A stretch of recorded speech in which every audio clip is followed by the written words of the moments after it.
महर्षि विश्वामित्र जी जब भगवान श्री राम और लक्ष्मण तथा अन्य सभी ऋषियों के साथ विशाला नगरी के समीप पहुंचे थे, तो महर्षि विश्वामित्र जी के आने की खबर सुनकर राजा सुमिति अपने पुरोहित तथा बंधुओं के साथ उनकी अगवानी करने के लिए आ गए थे।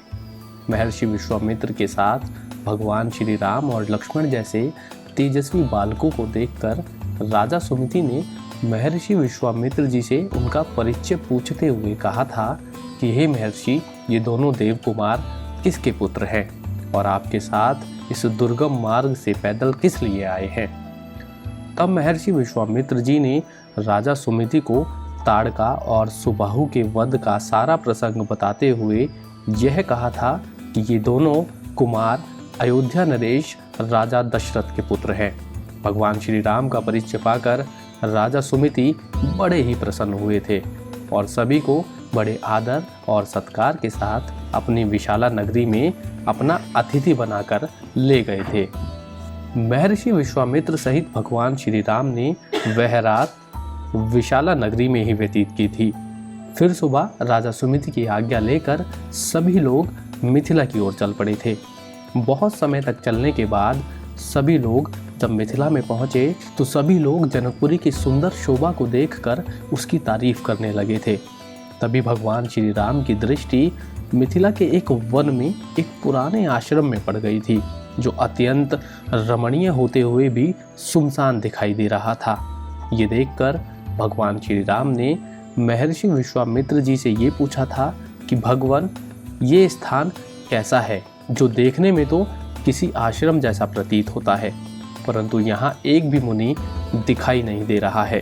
भगवान श्री राम का ये प्रश्न सुनकर महर्षि ने श्री राम को ये बताया था कि ये स्थान महात्मा गौतम का स्थान था। महर्षि गौतम अपनी पत्नी अहिल्या के साथ यहाँ तप किया करते थे। एक दिन जब महर्षि गौतम अपने आश्रम में नहीं थे, उस समय देवराज इंद्र गौतम मुनि का रूप धारण करके यहाँ आए थे और अहिल्या से ये बोले थे कि मैं तुम्हारे साथ समागम करना चाहता हूँ।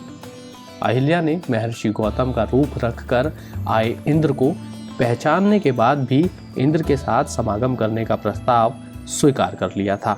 समागम हो जाने के बाद अहिल्या ने देवराज इंद्र से ये कहा था कि मैं आपके समागम से कृतार्थ हो गई हूँ प्रभु, अब आप शीघ्र ही यहाँ से चले जाइए। देवेश्वर देवराज इंद्र जब उस कुटी से बड़े ही वेग के साथ भाग रहे थे, तभी महर्षि गौतम अपने आश्रम में प्रवेश कर रहे थे। महर्षि गौतम पर दृष्टि पड़ते ही देवराज इंद्र भय से कांप उठे थे।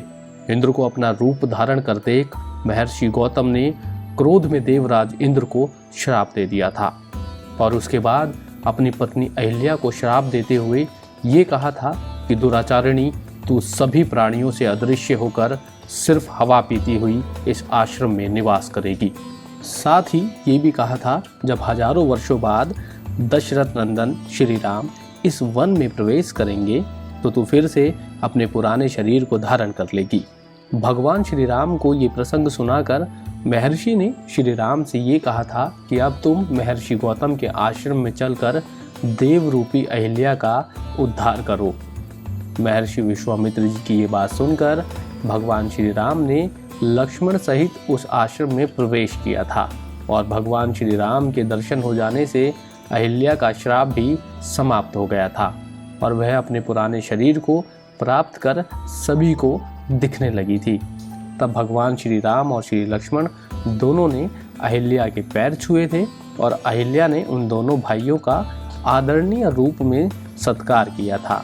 तभी महर्षि गौतम भी अपने आश्रम पर लौट आए थे और अपनी पत्नी अहिल्या को पाकर बड़े ही प्रसन्न हो गए थे। महर्षि गौतम की ओर से भी विधि पूर्वक आदर और सत्कार पाकर भगवान श्री राम महर्षि विश्वामित्र जी के साथ मिथिलापुरी की ओर चले गए थे।